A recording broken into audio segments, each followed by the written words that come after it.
500 साल पहले इटली के एक जीनियस लियोनार्दो दा विंची ने एक ऐसी पेंटिंग बनाई थी जो आज भी एक मिस्ट्री बनी हुई है, मोनालिसा। आखिर ऐसे क्या राज छिपे हैं इस पेंटिंग में जो इसे दुनिया के सबसे रहस्यमयी और सबसे फेमस पेंटिंग बनाते हैं। इस वीडियो को आखिर तक ज़रूर देखना। आप मोनालिसा के बारे में 23 ऐसी बातें जानोगे जो वाकई आपको हैरानी में डाल देंगी। नंबर 23। 23 जून 1852 को ल्यूक मास्पेरो नाम के एक यंग फ्रेंच आर्टिस्ट ने पेरिस के एक होटल की चौथी मंजिल से कूदकर अपनी जान दे दी। वो मोनालिसा की रहस्यमयी मुस्कान के लिए पागल था, उसकी सुंदरता पर मोहित था। उसने एक सुसाइड नोट भी छोड़ा जिसमें उसने मोनालिसा के लिए अपने प्यार और सालों के इंतज़ार की बात की थी। नंबर 22। मोनालिसा के बारे में जो सबसे रहस्यमयी बात है और जो बात आर्टिस्ट और हिस्टोरियंस को सबसे ज़्यादा सोचने पर मजबूर करती है, वो है मोनालिसा की रहस्यमयी मुस्कान, जो अलग अलग एंगल से देखने पर अलग अलग दिखती है, मतलब बदलती रहती है। पहले ये तस्वीर मुस्कुराती हुई दिखाई देती है, फिर ये मुस्कान फीकी पड़ जाती है और फिर गायब हो जाती है। एक रिसर्च से ये पता चला है कि जिस औरत को दा विंची ने इस पेंटिंग में बनाया है वो अपने अंदर कुछ राज छिपाए हुए है, इसलिए मोनालिसा की मुस्कान इतनी रहस्यमयी है। नंबर 21। कुछ सालों पहले एक डॉक्टर ने यह कहकर सबको हैरानी में डाल दिया कि मोनालिसा की मिस्टीरियस स्माइल का राज है उसके ऊपरी 2 दांतों का टूटा होना, और यही वजह है कि उसका ऊपरी होंठ थोड़ा दबा हुआ है। सन 2000 में हार्वर्ड के एक न्यूरो साइंटिस्ट डॉक्टर मार्गरेट ने बताया कि मोनालिसा की मुस्कान नहीं बदलती बल्कि इंसान का माइंडसेट बदलता है। मतलब ये आपके दिमाग का खेल है। जैसा आप मोनालिसा के चेहरे को देखना चाहते हो वैसा ही आपको वो दिखेगा। ये इस चीज़ पर डिपेंड करता है कि आप किस चीज़ पर फोकस कर रहे हो। नंबर 20। लियोनार्दो दा विंची ने मोनालिसा को 1503 में बनाना शुरू किया था और वो 1517 तक इस पर काम करते रहे। उनको सबसे ज़्यादा समय मोनालिसा के होंठ बनाने में लगा था।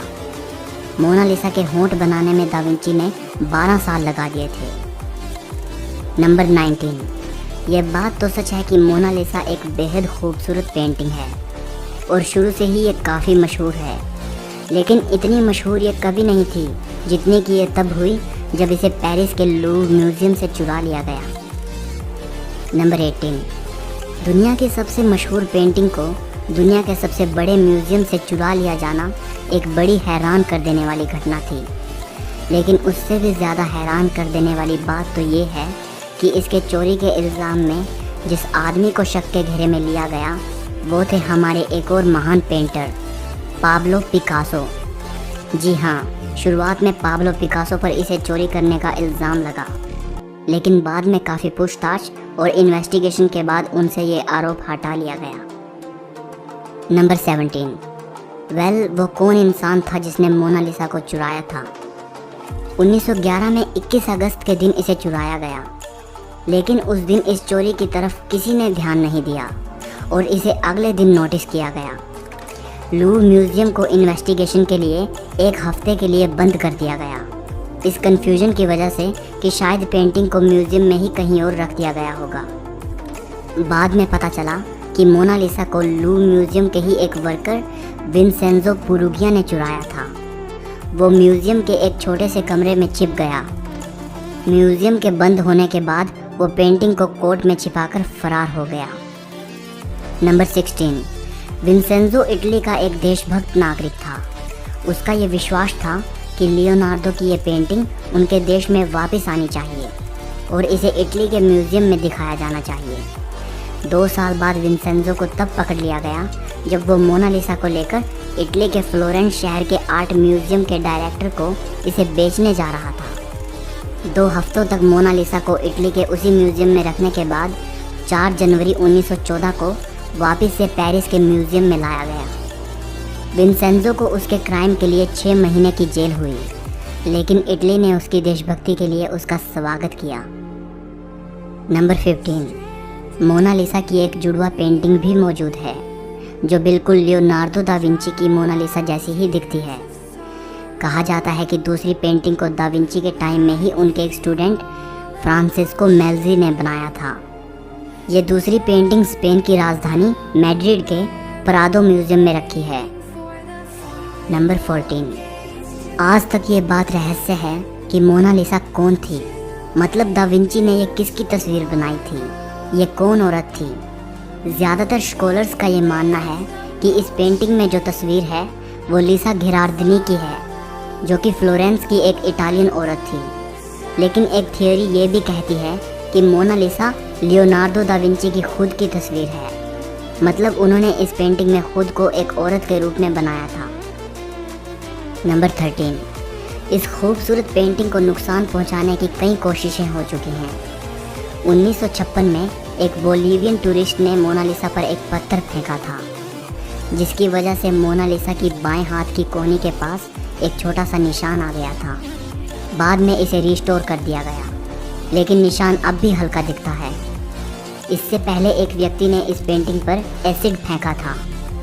इसके बाद मोनालिसा की सिक्योरिटी को देखते हुए इसे बुलेट प्रूफ ग्लास के अंदर रखा गया, लेकिन इसके बाद भी एक लेडी ने मोनालिसा पर रेड पेंट से स्प्रे करने की कोशिश की थी और 2009 में एक रशियन लेडी ने इसकी तरफ सिरेमिक टीकप फेंका, पर पेंटिंग दोनों ही केस में सुरक्षित रही। नंबर 12। लियोनार्दो दा विंची एक राइटर भी थे, लेकिन हैरानी होती है कि उन्होंने अपनी सबसे फेमस पेंटिंग मोनालिसा के बारे में कहीं कुछ भी नहीं लिखा।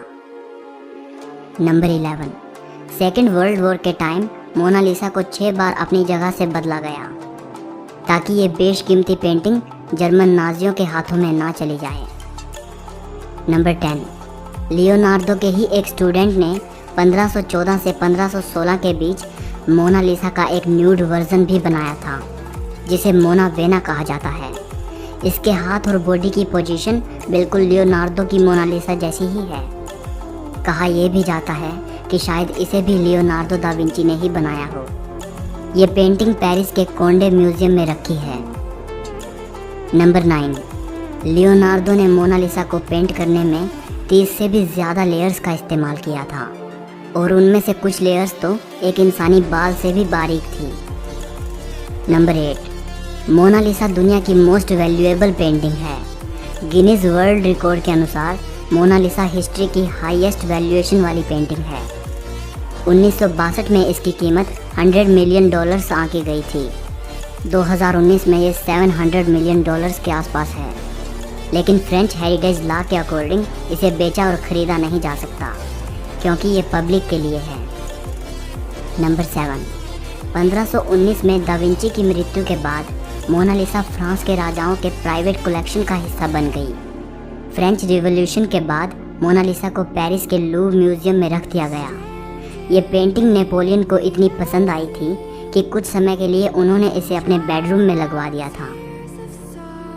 नंबर 6। जितना आपको लगता है ये पेंटिंग उससे काफ़ी छोटे साइज़ की है। इसका साइज़ 30 बाई 21 इंचेस है और इसका वज़न 8 किलोग्राम है।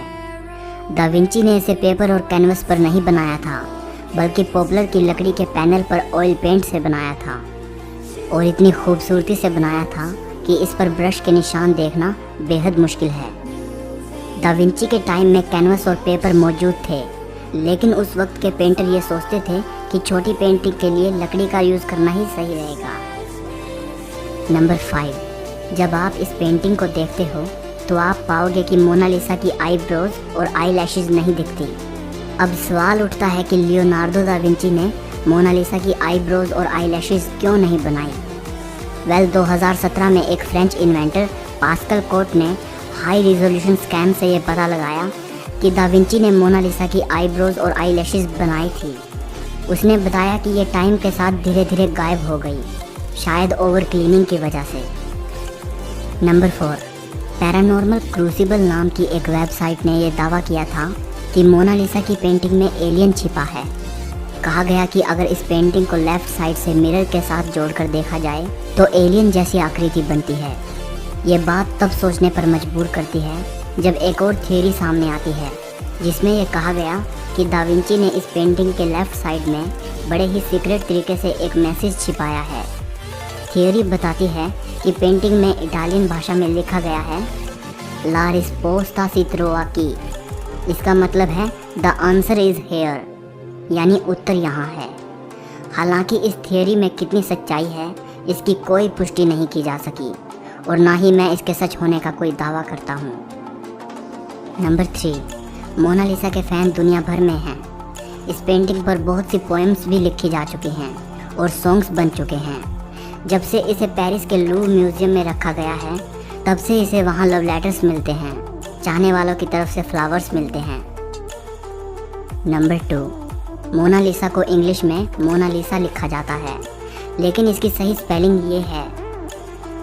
कोई इसे मोनालिसा कहता है तो कोई मोनालिसा कहता है, लेकिन इटालियन में इसकी करेक्ट प्रोनाउंसिएशन है मोनालिसा। इसका मतलब होता है माई लेडी। नंबर 1, दोस्तों अगर आप पेरिस के लूव्र म्यूज़ियम में जाते हो तो मोनालिसा के रूम में जाने के बाद जहां मोनालिसा रखी है उसके बिल्कुल अपोजिट डायरेक्शन में आपको एक बहुत बड़ी पेंटिंग मिलेगी जो कि मोनालिसा से कई गुना बड़ी है। इसका नाम है द वेडिंग फीस्ट एट कैना। इसे इटली के ही एक पेंटर पाओलो वेरोनेसे ने 1563 में बनाया था। दोस्तों ये पेंटिंग इतनी खूबसूरत है कि इसकी तारीफ़ के लिए शब्द कम पड़ जाएंगे, लेकिन क्योंकि ये पेंटिंग इतनी फेमस नहीं है इसलिए लोग इसे देखने में ज़्यादा इंटरेस्टेड नहीं हैं। यही वजह है कि मोनालिसा के सामने तो आपको बहुत भीड़ नज़र आएगी, लेकिन इसे देखने के लिए बहुत कम लोग खड़े मिलेंगे। दोस्तों अगर हम सच्चे आर्ट लवर हैं तो हमारे पास वो आंखें होनी चाहिए जो एक आर्टिस्ट की कला को परख सकें। जस्ट किसी एक ही चीज़ को सिर्फ इसलिए वैल्यू देना कि वो बहुत फेमस है या उसको बनाने वाला कोई बड़ा इंसान था और दूसरे के काम को सिर्फ इसलिए भूल जाना क्योंकि वो ज़्यादा फेमस नहीं है या उसे बनाने वाला कोई महान इंसान नहीं था, ये तो सही नहीं है ना। देखो मैं ये नहीं कह रहा कि मोनालिसा बहुत अच्छी पेंटिंग नहीं है और उससे भी अच्छी पेंटिंग्स मौजूद हैं, नहीं। बेशक मोनालिसा दुनिया की सबसे खूबसूरत आर्ट वर्क में से एक है, लेकिन साथ साथ हमें दूसरे के काम को भी तो सराहना चाहिए ना। हो सकता है कि उसकी बनाई गई चीज़ भी उतनी ही अच्छी हो सकता है उस आर्टिस्ट ने भी बहुत मेहनत की हो और हम उसकी तरफ बिल्कुल ध्यान नहीं दे रहे। मैं आखिर में एक और बात बताना चाहता हूँ जिससे मुझे उम्मीद है कि आप मेरी बात को पकड़ पाएंगे। पेरिस का ये लूव्र म्यूज़ियम दुनिया का सबसे बड़ा आर्ट म्यूज़ियम है।